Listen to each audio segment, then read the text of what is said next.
Are the East Tennessee State Buccaneers an elite men's basketball program? I'm Marky Billson. Nobody tells it like it is in East Tennessee like I do, so I ask you to subscribe to my YouTube channel. Just hit that subscribe down there and get access to daily videos as well as the archives of my sports talk show. More than 1,200, I think we're getting up to 1,300 different videos on sports in East Tennessee and beyond. But regardless, an elite basketball program, ETSU, well, that's what Matt Wise said when the former Wyoming assistant came to ETSU to become an assistant basketball coach under new head coach Jason Shea. The actual quote, and I have it here, seems somewhat manufactured. ETSU is one of the elite basketball programs in college basketball, and I'm grateful to Coach Shea for the opportunity to be part of this team's continued success. And it really does sound a little bit, like it was written for him, that sort of thing, by a publicist. But nevertheless, okay, elite basketball program ETSU does seem to be a bit much, because there's only been one season in which ETSU earned a national ranking, and that was 29 years ago in 1991. Bucks made it to the top 10 one week that season, and they were so happy about it that at the Mini Dome, they don't do this at Freedom Hall anymore, but at the Mini Dome, they used to hang a banner commemorating the 1 week that ETSU was ranked 10th in the country. Now, I'm sorry, but if you are an elite basketball program, you don't celebrate the day that 9 teams were better than you were. You just don't do it. But, wait a minute, that was then, this is now. And Wise coming from Wyoming, that makes a statement about how far the ETSU athletic program, let alone the basketball program, has come over the last generation or so. It wasn't that long ago. Okay, it was another generation, but in 1997, 23 years ago, sure, athletic figures at ETSU went to Wyoming to take lesser positions.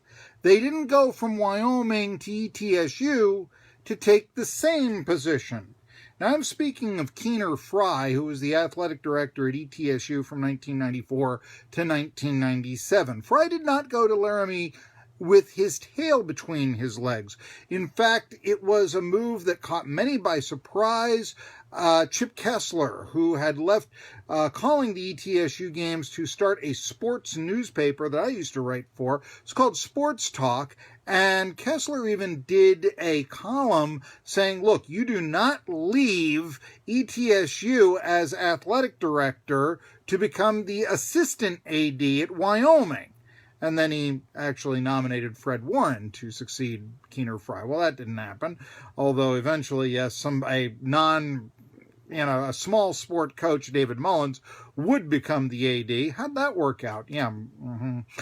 But that's the difference between the presidency of Paul Stanton and the presidency of Brian Nolan.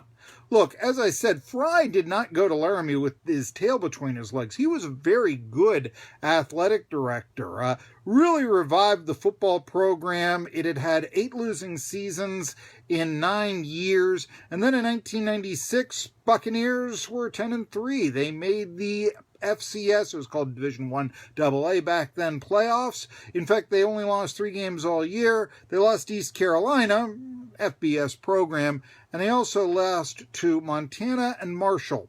Montana and Marshall played for the Division I AA National Championship that year. So ETSU had a very fine football team.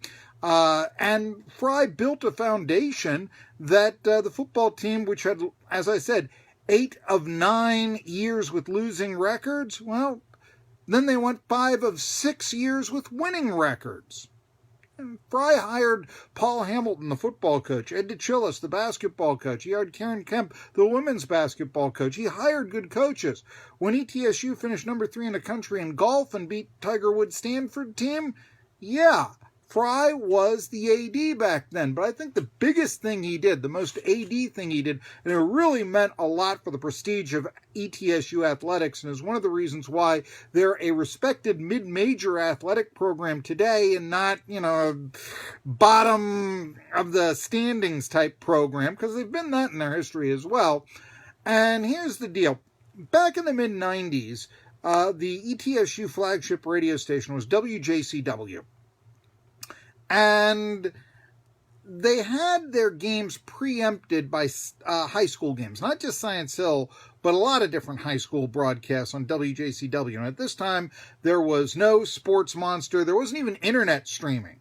So if you were an ETSU fan and you weren't at the game, especially if it was on the road or something like that, you probably had to listen to the game on tape delay behind a high school game. And this was an era where a lot of people were saying, oh, Science Hill could beat ETSU.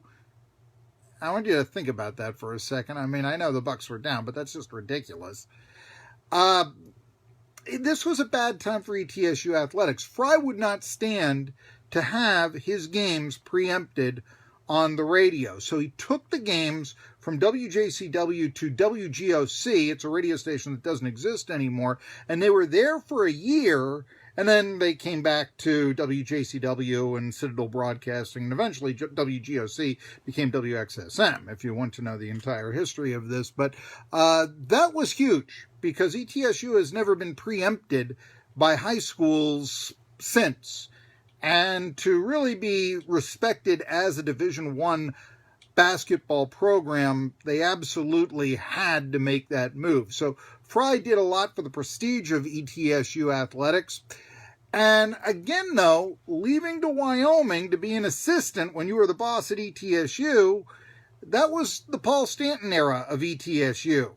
Leaving Wyoming for the same job at ETSU as Matt Wise has done as the assistant basketball coach, that is the Brian Nolan era of ETSU.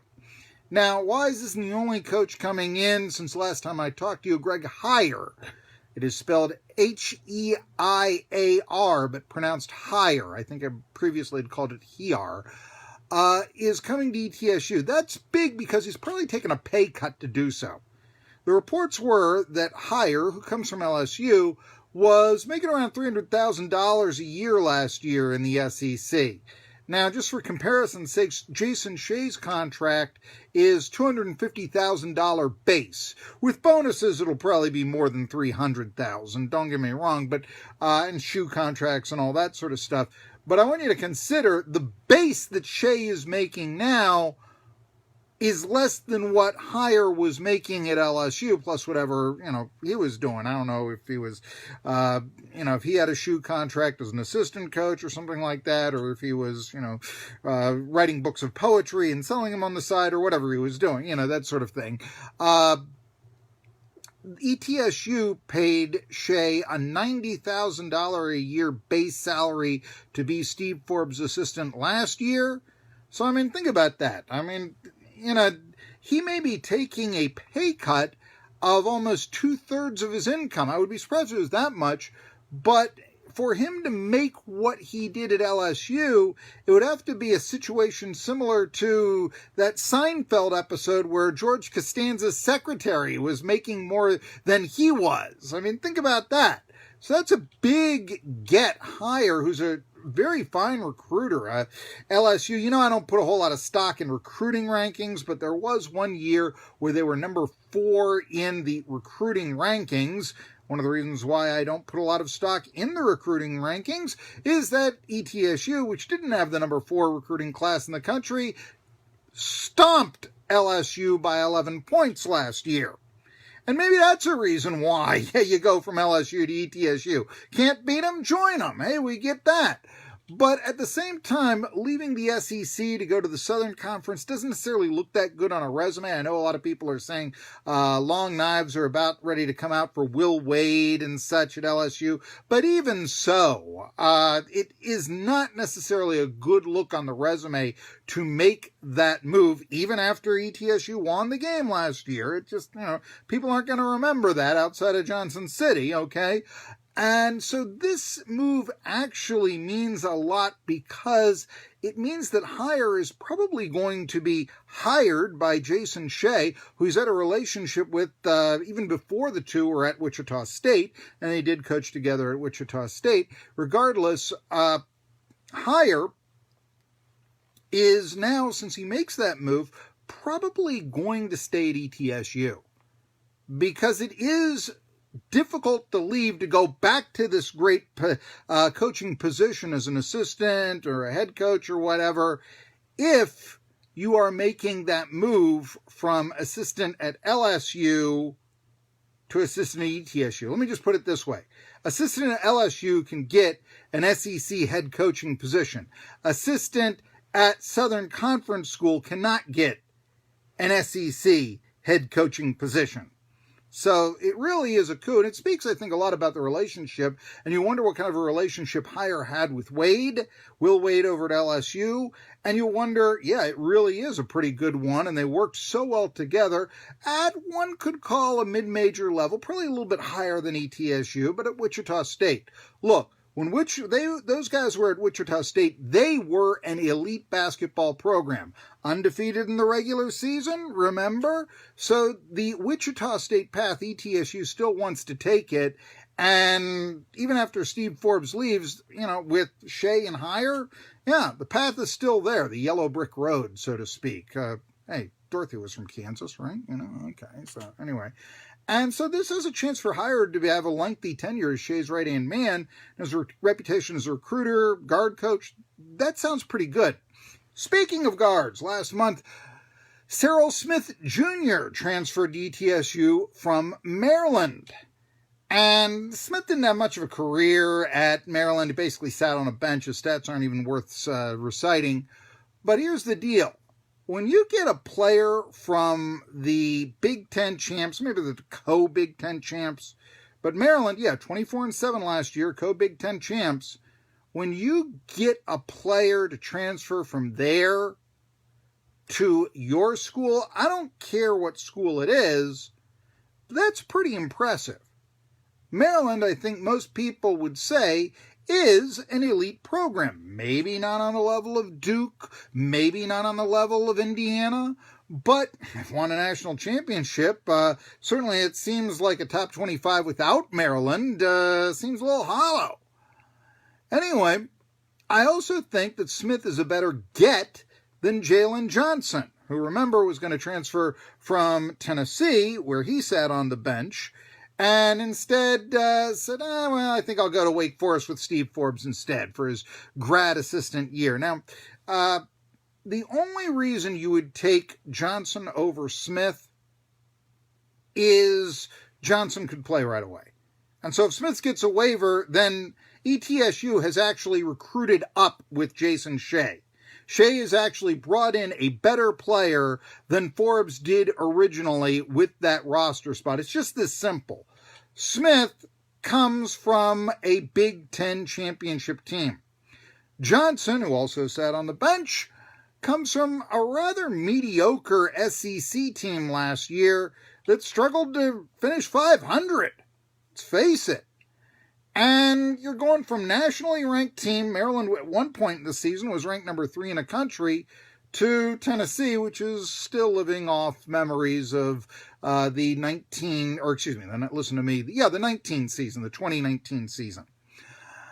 So, would you rather have Smith for 2 years or Johnson for 1? You'd rather have Smith for 1 year if it was all the same. You'd definitely rather have him for 2.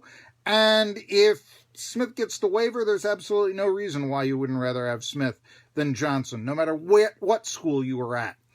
And let's face this also, Maryland signed a player by the name of Aquan Smart. I don't know if you remember him, but he had originally committed to play point guard for ETSU. Now think about this. This means that ETSU and Maryland are going after the same player. And it's not that they're, can go after. Heck, a D2 can go after a player that Alabama wants. They just probably won't get him. But it's like this. ETSU recruits are officially players that Maryland wants. And Maryland players consider ETSU worthy of their talents. Folks, if a college basketball program is getting the same caliber of player as Maryland is, then they are on their way to becoming elite.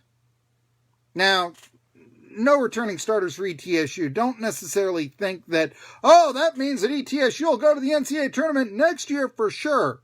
Maybe, maybe not. But it does say there'll be a strong program for many years to come. And a national ranking? Just missed one this past year. Maybe it is in the future for ETSU once again. Folks, I'm Marky Billson. Let's go to some of the questions here. How much influence do you think Fulmer has at ETSU, if any?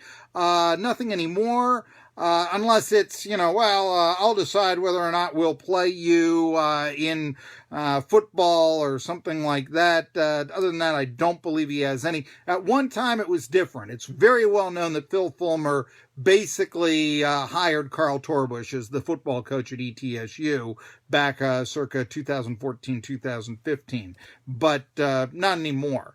And that's actually one of the reasons I'm kind of skeptical about Jeremy Pruitt, because let's face it, Fulmer's first head coaching hire went 11-22, and Pruitt, although he did win his last 6 games at Tennessee this past year, and people are talking about, oh, the recruiting class. No, remember, I don't put a whole lot of stock in recruiting classes. I mean, and none of these guys are signed yet, and so on and so forth. And I don't think that Pruitt is a particularly articulate man. So we'll just wait and see. I mean, Tennessee won a lot of games by the skin of their teeth during that 6-game winning streak. Take the bowl game against Indiana. And we'll see. They traded punches. The only reason that game didn't go into overtime was basically because Indiana missed an extra point. So Tennessee won by a point. Nobody is really saying that Indiana, because of their performance in the Gator Bowl, is going to be the next great college football power. But Tennessee fans tend to, put their heads in the sky and all this. And they think that they will, and I'm not 100% sure that's going to happen again. So Fulmer influenced ETSU very little. I do have to ask you to have some influence on me, and that is to like me on YouTube. Subscribe to my YouTube channel. Just hit the button, the red button, if you will, because nobody tells it like it is in the East Tennessee area like I do. So many of the sports media types, maybe not all, but a lot of them, think of themselves as an extension of the public relations department of the team that they cover, rather than true journalists. I tend to be more objective. I'm going to tell you the truth. So, until next time, I'm Marky Billson.